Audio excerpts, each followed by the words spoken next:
What's good, everybody? I'm BPC and welcome to Competitive Origins MMA. Well, today I'm going to talk about the whole Aljamain Sterling backlash that's been going on as of late. But first, I want to take it back just a little bit. You know, the guy named Pedro Munoz faced off and knocked out Cody Garbrandt, the former champion of that division. Well, you know, therefore, Aljo got the opportunity to face off against Pedro, and he won a unanimous decision against him.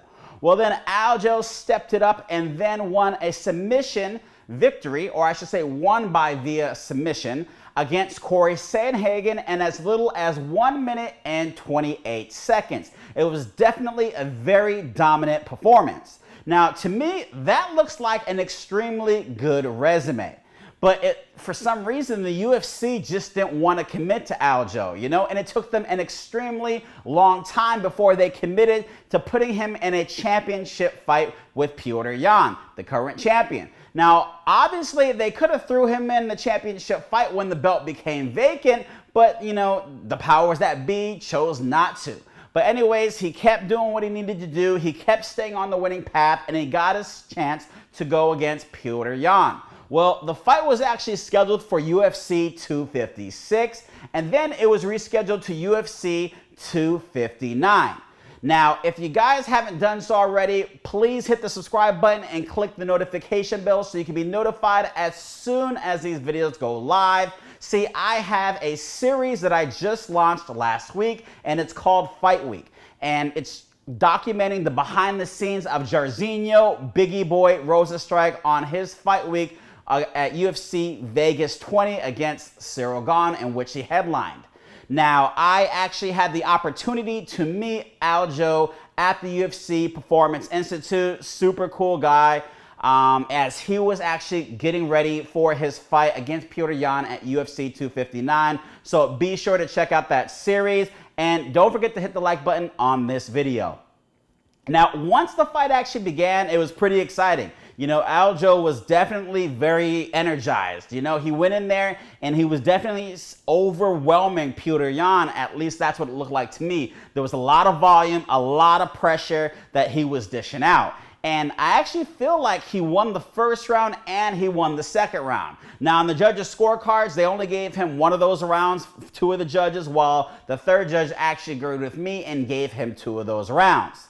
Now, Petr wasn't going to just give up that easily. He is a UFC champion at the end of the day, and he won the third round, and he was actually winning the fourth round as well.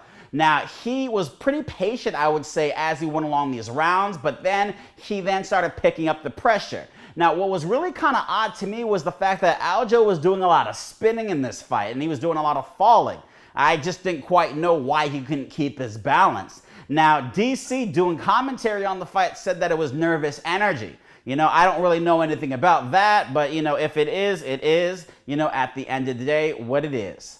Now, as the fight continued on, you know, Petr had Aljo in a position where Aljo was down on his knee. Now, his hand was not on the ground, his knee was on the ground, and then he was leveled with a knee shot to the head, which obviously anyone could tell was immediately illegal.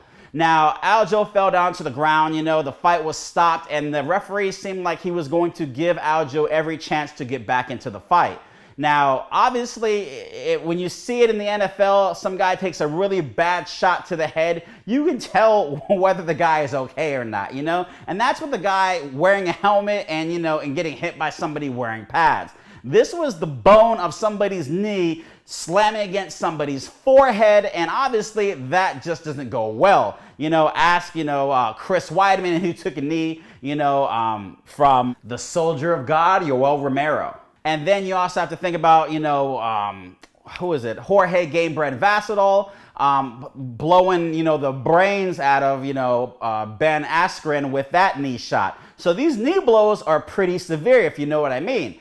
And here we have it where, you know, he was completely defenseless and he took a knee just straight to the dome. Well, the doctor came in, they checked him out, and they realized, you know, this probably wasn't going to continue. The referee tried to give him another chance, and then finally they called the fight. I think it took way too long for them to stop the fight. Now, you know, Aljo was awarded the championship belt, and, you know, he dropped the belt on the floor. You know, he didn't want it. You know, that part I thought was BS. You know what I mean? Maybe in the emotional statement, you know, the emotional state that he was in, he didn't want the belt.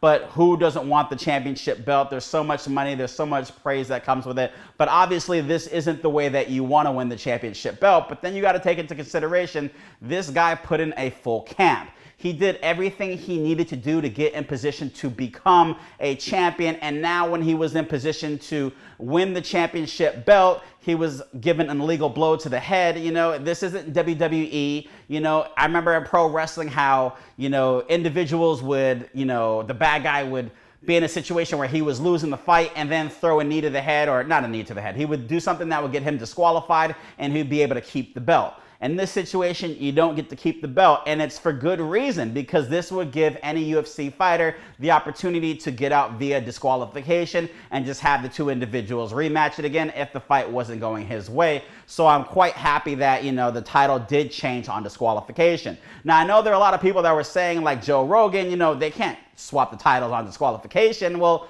then, like I said, what's to stop anybody from getting disqualified when they're not winning the fight? It's kind of clear cut and obvious.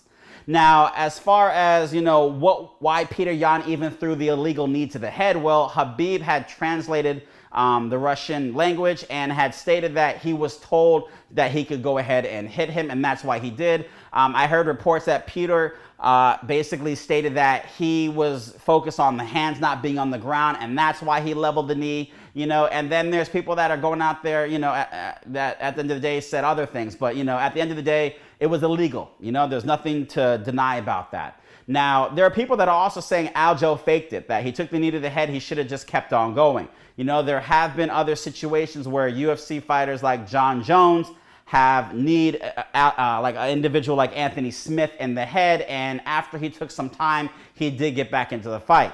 Now, was that the best decision for him financially? Absolutely not, because he did end up losing the fight. And in this situation, you know, they're saying Aljo faked it. You know, Henry Cejudo, the former champion of this division, you know, claimed that he was faking it, but then he later apologized about the whole situation. You know, then you also have Demetrius Mighty Mouse Johnson, who's the former 125 champion, that said that that should be a legal move because he was stalling, you know. And it's like, if that was a legal move, I'm pretty sure Aljo wouldn't have put himself in position to wait on the ground. You know, it just doesn't quite make much sense. You have to understand that once you're in that position, as soon as you try to get back up, there is an opportunity for somebody to knee you, so you have to be very cautious about how you go and proceed forward with this. Now, do I think he was faking it? Absolutely not. He definitely took a pretty bad blow to the head. He was compromised. You know, at the end of the day, he doesn't owe, you know, Petr Yan anything. You know, he doesn't have to go back and fight and then lose, because if he were to lose, you know, considering how the UFC treated him over the course of him getting the opportunity to fight for the title, he would have basically not been fighting for the title for an extremely long period of time. You know, Aljo actually talked about how he thought about that in his head, and he said, you know, the UFC is not going to let him fight for a title. It could be 3 to 4 fights before he gets that opportunity again. And who's to say he won't lose on one of those fights, and then it resets him back to where he has to take a much longer approach before he gets to fight for the title again.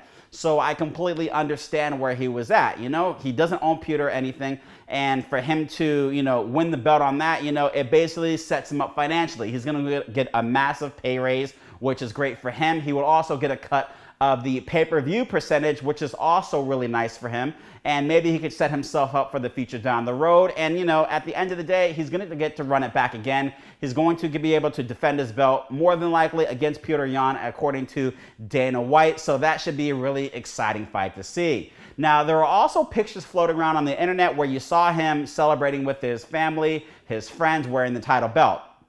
And it was pretty obvious that, you know, you saw the family take the belt out of the bag. They put it on his shoulder. They wanted him to be happy. They wanted to support him, you know. And DC, Daniel Cormier, and Ariel Helwani obviously had a problem with this. You know, they weren't too, they said basically he won the belt fair and square, but he shouldn't be celebrating. And it's like, all right, well, if you have family, friends that travel 3,000 miles to come all the way out to see you, and they want to uplift you, make you feel good because you weren't wrong in any part of this whole situation, why should you be the one that's supposed to be like, oh, I don't want the belt, I don't want to be anything associated with it? That just doesn't make any sense whatsoever. He put the work in, he absolutely deserves it. Now, DC had said when he had lost to John Jones, and then he received the title again because John Jones had tested positive, that he basically didn't want to take photos with the belt. He kind of kept it to his side. He had it with him, but he didn't want to promote himself as the champion. And once he won his fight against Volkov, then he felt like he was the true champion, that he had won his title back. And I totally understand that. But there is a difference in this situation.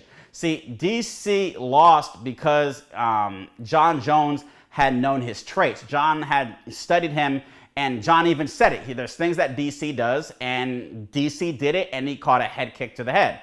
You know, whether John was utilizing drugs to enhance his performance, which he did test positive for, that head kick was because of strategy, not because of skill, plain and simple. So he would have lost that fight regardless of the situation, you know? That's just kind of how I saw it. Now, as far as Aljo taking that knee to the head, he didn't do anything, you know, that would have given Petr the opportunity to win the fight. You know, it was an illegal move, and that's why I see these as two completely different situations.